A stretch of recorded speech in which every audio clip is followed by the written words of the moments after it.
Hey everybody, today I'm in the kitchen. Welcome back to another episode of A Gardener's Journey Homestead. So you can see the the atmosphere is different because today I'm in the kitchen and I am playing catch up, right? So if you saw the beginning of the video, you saw all of my counters, the produce. Y'all, I am running out of counter space. So today, for a little while, I'm gonna spend some time trying to preserve a couple of things. I'm going to start with the easy stuff and then move on to the more difficult. But I thought I'd bring you along with me as we talk through a few different things that I'm going to preserve today to just kind of get my counters clean, get some stuff put away, and then just a plan of attack, right? So I'm grateful, not complaining, grateful for the harvest.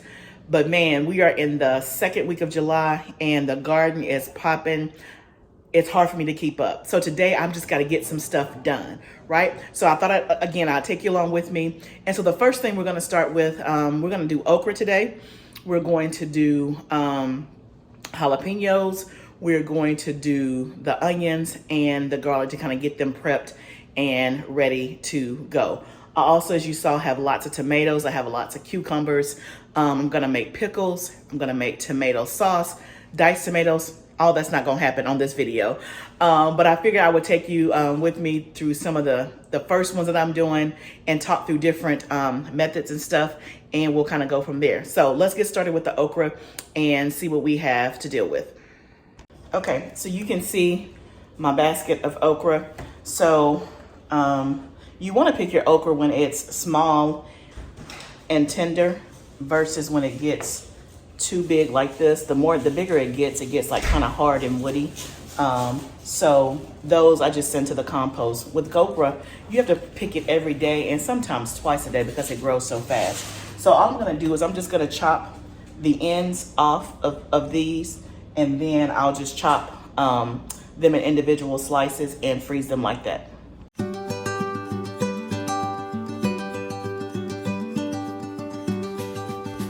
Okay. You can see I have this much okra from that little bit that we had. So what I'm going to do is I'm actually going to flash freeze this. I'm not going to take the time to bread it now just because I don't have the time. I'll bread it when I get ready to take it out and actually eat it. So I did some okra the other night, no, maybe last week or whatever. And I cut it up in these little chunks just like this. You can see how thick that may be. And then I just put them in a Ziploc bag and put them in the freezer. I did not flash freeze them because it was late at night. And again, part of it is me experimenting to see what's gonna happen. And plus I just didn't have time. So I took a gamble, right? So what I don't know is if they're gonna all stick together. I hope not. If they do, we'll have to figure out another way to use the okra. But for this, I'm gonna actually flash freeze it. So I'm gonna lay these out in a single layer on a baking sheet with some parchment paper, put it in the freezer for like 3 to 4 hours, let it freeze. Then I'll put it in a sandwich bag and freeze it. And when you do that, then these will be individual instead of all kind of frozen up together in a clump. I hope my other ones are not like that. But you better believe if the other ones that I put in there without flash freezing, if they are single when I do it, you better believe I won't be flash freezing anymore. But I know that this will definitely work so that they stay individual, especially since I'm not breading them ahead of time. So I'm gonna get busy doing that and we'll move on.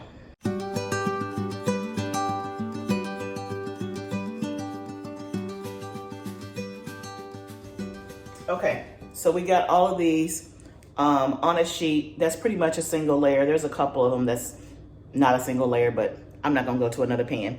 And again, we're just trying to be efficient, catch up and get it done. So I'm gonna go pop these in the freezer and then we'll move on to the next thing, which we're gonna do our onions. Okay, so next up are the onions. I have 2 baskets of onions from my garden. I pulled those about a month ago. They have been out curing so that I can store them, right? So all I'm gonna do today is to kind of complete the curing process, trim the tops off and prepare them to be stored in the root cellar.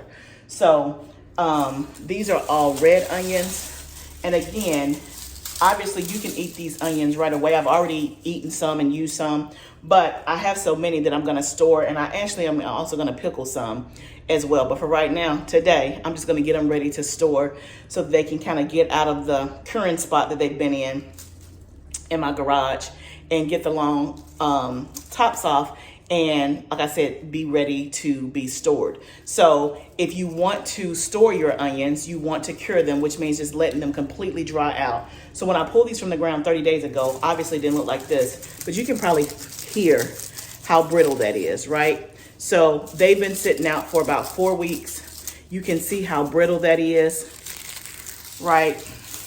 So all I'm gonna do is I'm just gonna take some garden shears and trim the top to about right here, take off the excess paper, and we'll just have a bowl of pretty red onions. So they've already done all the hard work. I'm just gonna get them ready to be stored. And then on another video, maybe I'll show you, I'm gonna pickle some to have to use on top of salads, burgers, and things like that. And then the rest we'll just eat as we need them.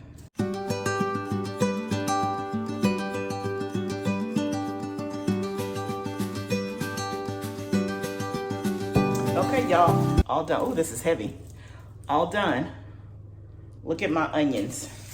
There's only one or two, and again, this is a little bit darker there, so I don't know what that means, but I'll just use this first instead of trying to store it. But for the most part, they all look great. Look how big that one is. I grew that, y'all. I grew that. Awesome. So the onions are ready to be stored in the root cellar. I just bought this tray storage for the root cellar.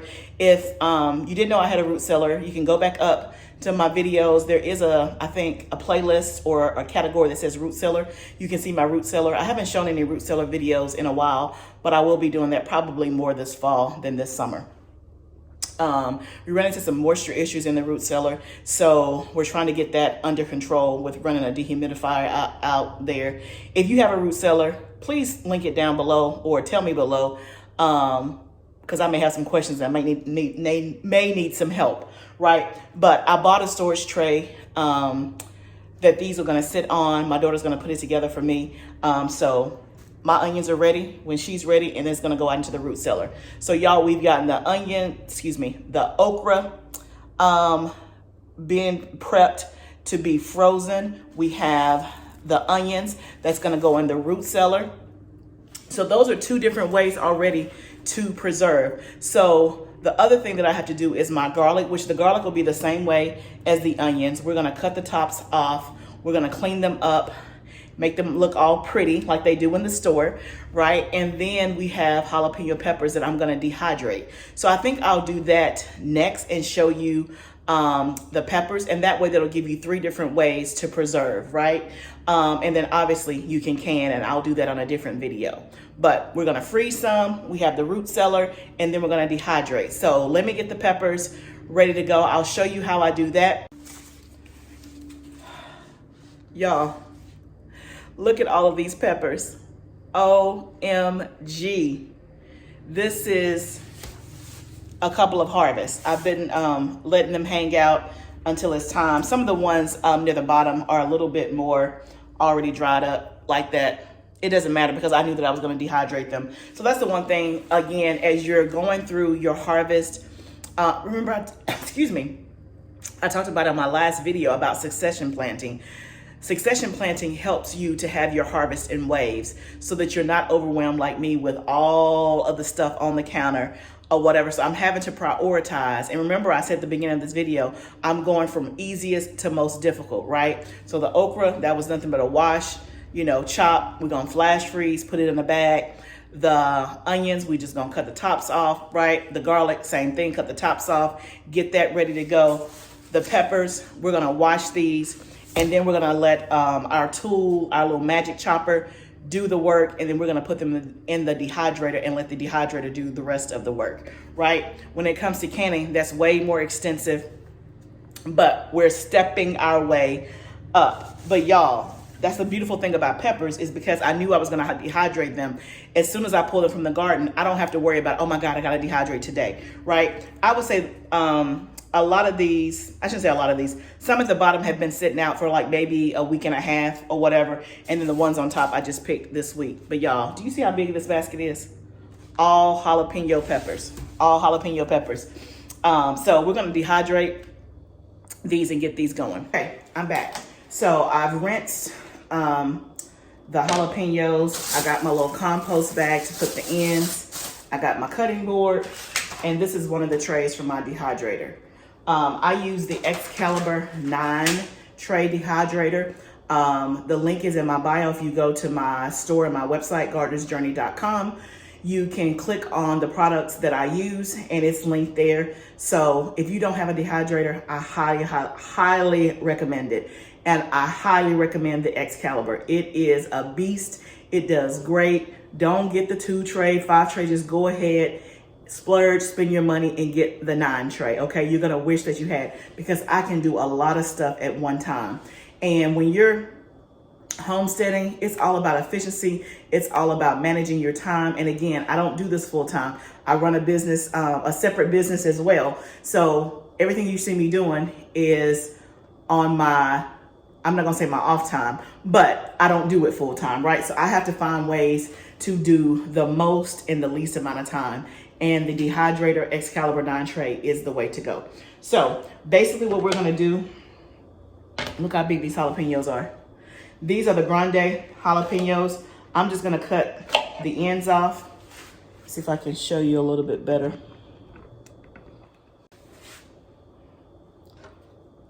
I'm just gonna cut the ends off, and then I just throw the ends in my compost bag. And then I use this, the Vidalia Chop Wizard. This thing is a game changer. Let me just show you how it works. And I've done a video on this before about products that I use, but also again, look at my website and you'll be able to see the exact one. But basically, I'm just gonna put this here. Look at that. Look at that. It makes this job so easy. So that's basically all you do.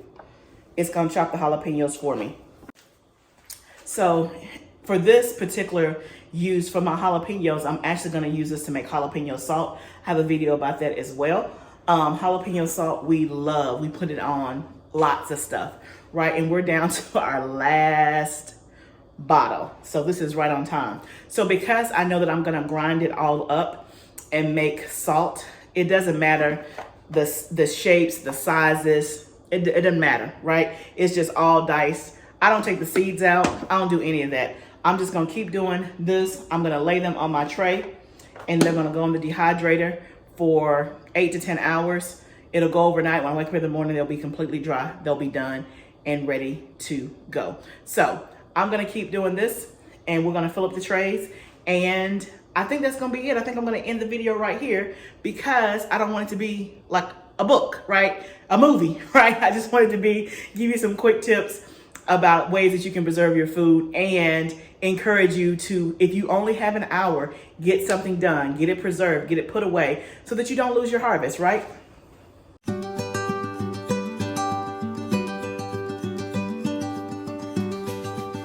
Okay, so you can see what the end product is going to be. Not the end, but at least the end part before it goes into the dehydrator. So I'm just chopping these up. I'm gonna lay them all on the trays. I'm gonna go ahead and it'll be interesting to see how many trays I actually have with that big old thing of jalapenos. If I had to guess, I probably will have enough for probably 5 trays. That's my best guess. I have to let you know if I got it right. I'm just eyeballing it. But I'm gonna go ahead and cut the video now because it is getting a little bit later in the evening and I need to go out and water. And I'll come back in and do this and finish it up like after dinner. But yeah, I need to go water before it gets dark and while the weather is cooler than hotter.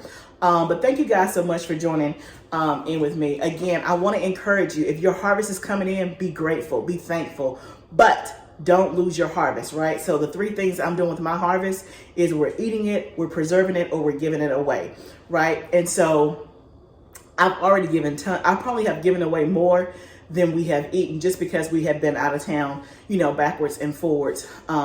This is the first preservation I have done. And I was feeling kind of behind and feeling like I can't let the whole summer go by and give away all my stuff and not have any preserved and saved for my family for use throughout the year. So this is a step in the right direction. Again, looking at all this stuff, I have plenty more to go. Did y'all see those 2 baskets of cucumbers? I gotta make pickles. I'm gonna make pickle relish, tomatoes, all the things. But I'm not gonna focus on that today. I'm gonna focus on the things that I did get done because it's a step in the right direction. So be encouraged. Be thankful for your harvest, preserve it, give it away to your family and friends, but whatever you do, don't lose your harvest, okay? Thanks for joining me on this journey. Remember, it is a journey. Let's grow together. I'll see you next time.